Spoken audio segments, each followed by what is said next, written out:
And the U.S. stock index futures pointed to a mix to slightly higher open as investors await what the new year could bring for markets. With little economic news set to shake up sentiment, investors will be looking at the latest in geopolitics and commodities. In data news, Manufacturing Purchasing Managers Index data is due out at 9:45 a.m. Eastern Time. Our market watchers will also be on the outlook to pinpoint any trends that could be significant over the course of this year. And in Asia, indices closed mostly higher in the first trading session of the new year as markets shrugged off the softer lead from Wall Street. Greater China market shone with Hong Kong's benchmark index climbing to its highest levels in more than 10 years in the session, while the dollar struggled near its lowest levels in 3 months.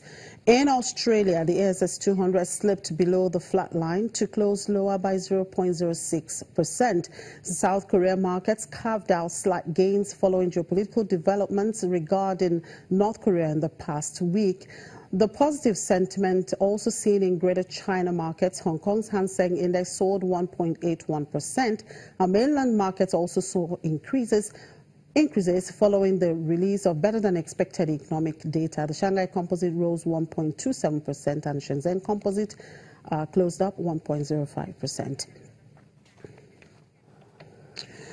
Well, we'll look at the world of commodities, and our focus today will be on the global agri-commodities like wheat, corn, cocoa, and, of course, sugar as the new year begins. To discuss that with me is a research analyst with Financial Derivatives Company in New York City, and that's Desola Simoni.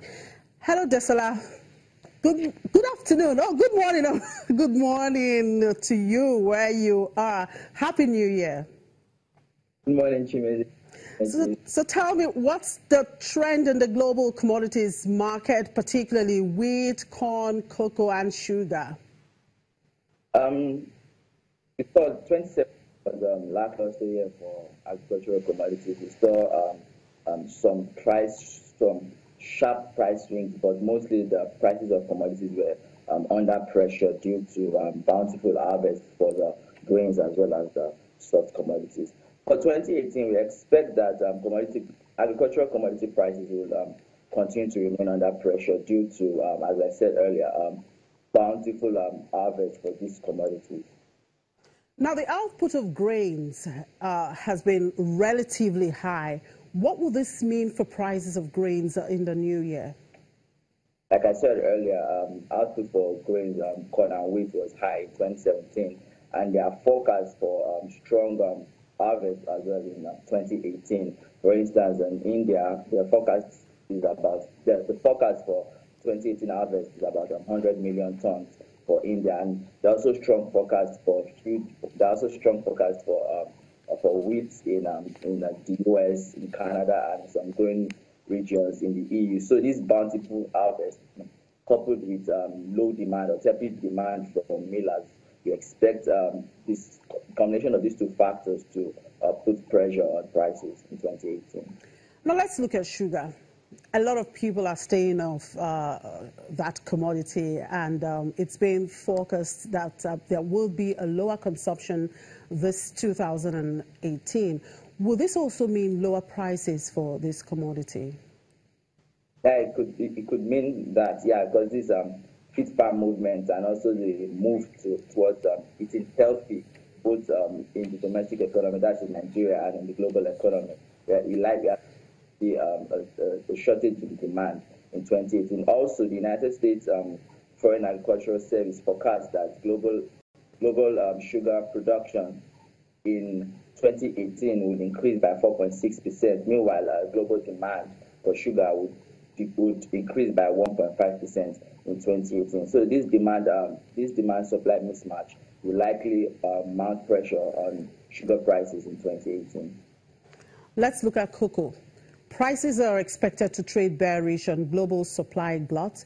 Now, Ghana, being the second biggest cocoa producer after Ivory Coast, plans to sell bills, notes to fund cocoa tree replanting.